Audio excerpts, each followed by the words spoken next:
పాపాయల్లే నా ముందు కుదురుగా కూర్చుంటే పుత్తడి బొమ్మగా నిన్ను దిద్ది దిష్టే తీయనా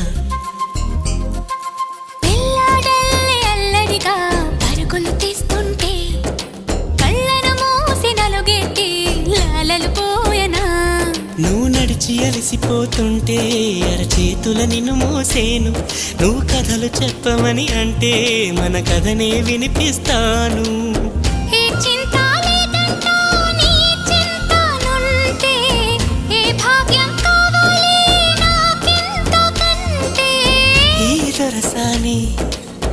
నాలివేణి ఇక లోకంలో ఏదైనా పోతే పోనీ